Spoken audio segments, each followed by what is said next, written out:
Nigeria must go. Go where? How? Nigerians must go.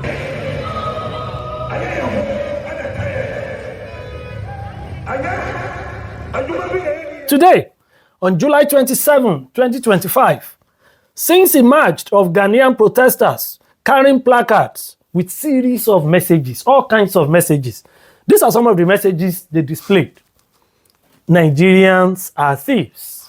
Or if you like, the reasons they want Nigerians to leave their society. Nigerians are thieves. This is a very big word. Nigerians are not thieves, by the way. Nigerians are taking our jobs. Nigerians are taking Ghanaians' jobs. Let's see.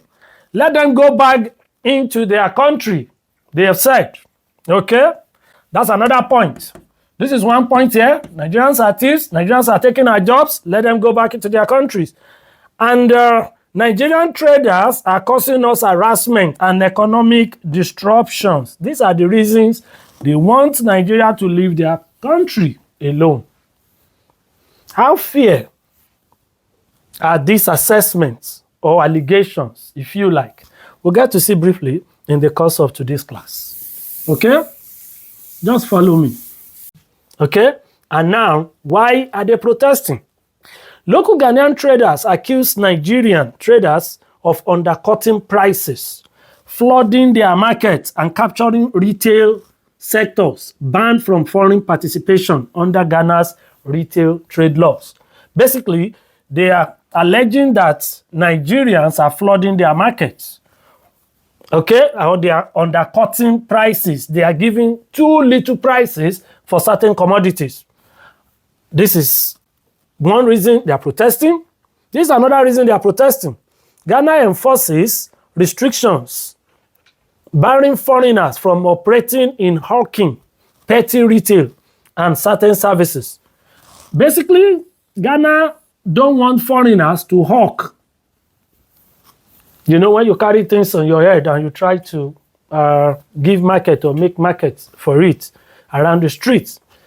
So there is a restriction barring foreigners from doing this kind of businesses or from engaging in this type of business activities, hawking, petty retailing, and certain services, unless they meet a high threshold, minimum of $1 million.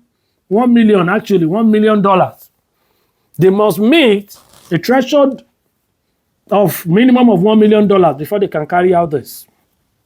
These are some of the information I gathered online. Anyway, it's time to be corrected. Okay? There's no way if you have $1 million, you will start hawking or engage in petty trading or petty retailing. Another reason is the fact that many Ghanaians feel the economic space. I'm reading from here now. They feel the economic space is being unfairly dominated by foreign traders, leading to resentment and fears of job displacement. These foreign traders can also, is also referring to Nigerian traders. Okay? Many feel the economic space, that is the economy of Ghana, their stores, their economic activities are being dominated by Nigerian traders. And then there is a huge fear that they are losing their market and they are losing employment to Nigerians. Okay? This is part of economic frustration in relation to their local businesses.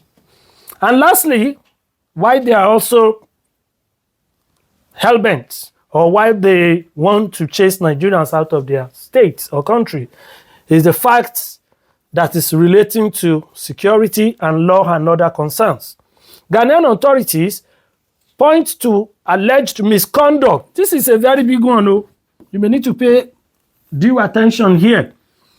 Ghanaian authorities, that is their government, they are having alleged, they are pointing to the fact that there are alleged misconducts, including cybercrime, prostitution, street blockage, and violent altercations by some Nigerian nationals as justifications for deportation and market crackdowns. When we talk about cybercrime, you know what we mean. The Yahoo Yahoo boys. The prostitution, you know them. I don't know where it is written that only Nigerians are the ones doing prostitution in Ghana. You know, this is an old business enterprise, the oldest actually. Almost every human engages in this. Okay? Street blockages and violent altercations. You know, my people sometimes they like to fight a lot. So these are some of the reasons in relation to security breaches and law and order concerns, which is why Ghanaians want Nigerians to leave their country. Okay. You see, briefly, under the colonial era, during the colonial era, under French and British rule, West Africans moved relatively freely within colonial territories for labor. What this means is that during the colonization, the people living within the now known West African regions, they could interact freely and they could move within themselves with no hassle, without any, without any fear of intimidation or whatsoever. And these Africans include Senegalese in Cote d'Ivoire, Nigerians in Ghana, Ghana in Nigerians, and all of that. Deportations were rare and and they are more administrative than political. Today, they are very political. Okay? Deportations were very rare. Nobody was deporting anybody from Ghana to Nigeria or from Nigeria to Senegal or from Cote d'Ivoire to Togo. We all coordinated and related like brothers and sisters that we were meant to be. Okay? Now, sometimes in the 60s, this was the era when many African countries were gaining their independence. Then what happened? As countries gained independence, nationalist policies emerged. The meaning of these nationalist policies, you may need to understand. Countries were now getting so interested in their own internal affairs, not giving any concerns or trying to externalize any other person that is not within their domain. Okay? Citizenship laws became more defined, and tolerance for foreign Africans began to decline in many countries. Just like I explained around nationalist concerns. So briefly, let us look at how this affected or how this happened in the period. In 1969, because this idea of Ghana must go did not actually start from Nigeria. It started from Ghana. In 1969, Ghana, as a country, was deporting foreign nationals. The main target then were Nigerians and Togolese. The reason they gave them is still the same reason they're giving today. Jobs for Ghanaians. Around 1983, 1985, Nigeria retaliated, or it happened again in Nigeria. This was the era of the main Ghana must go, which led into the production of millions of these bags. Ghana must go bag. It's a very popular bag in Nigeria, by the way.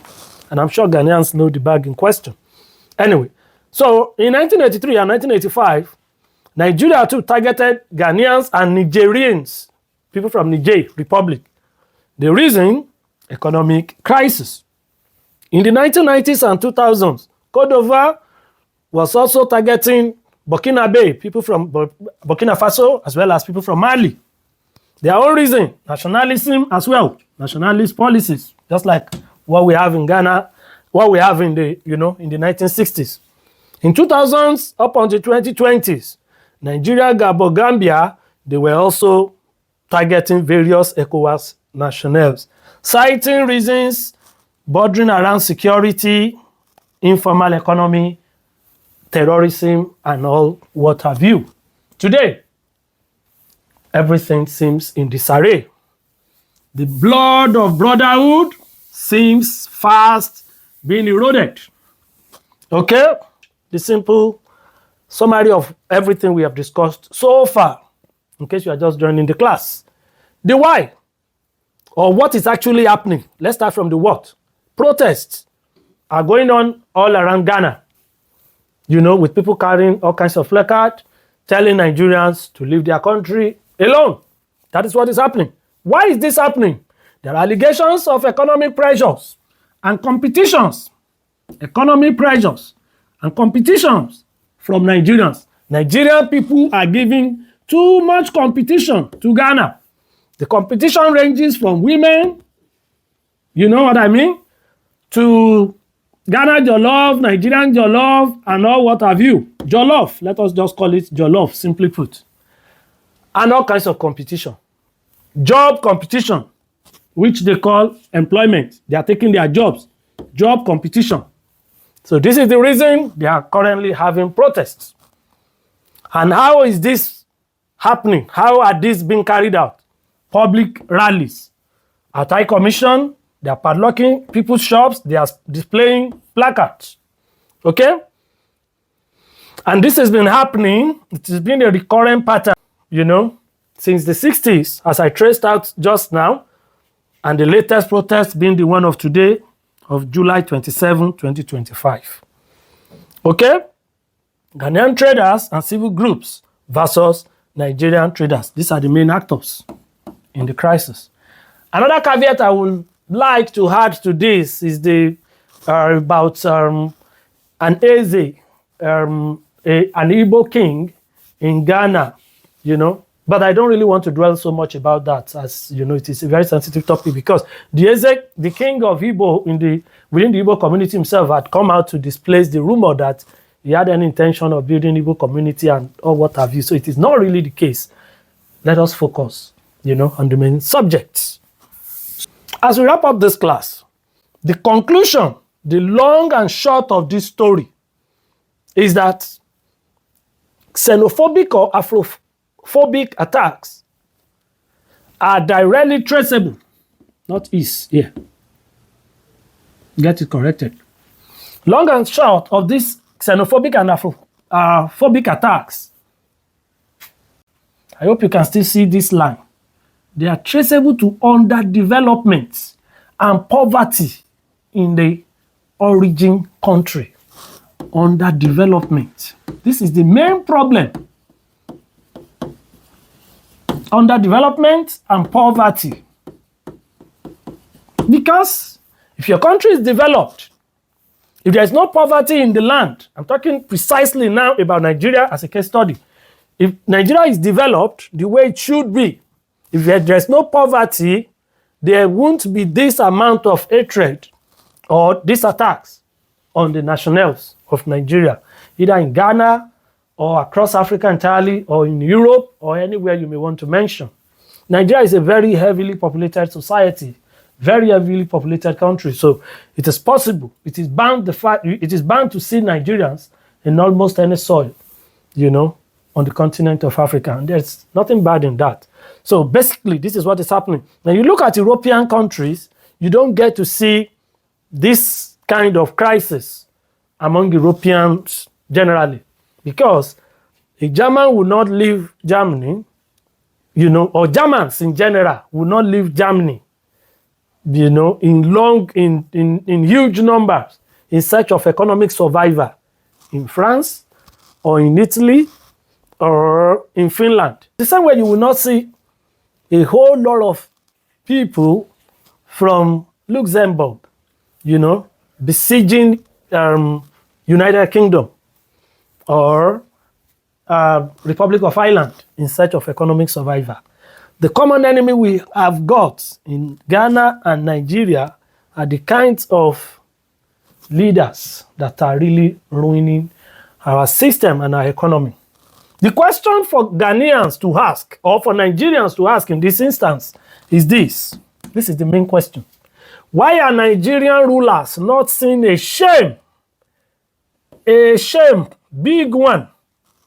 Why are they not seeing a shame in the disgrace of their members in other climes and getting charged? I mean the Nigerian leaders, why are they not also getting charged by this shame to make greatness out of the Nigerian system and out of their brief time in office?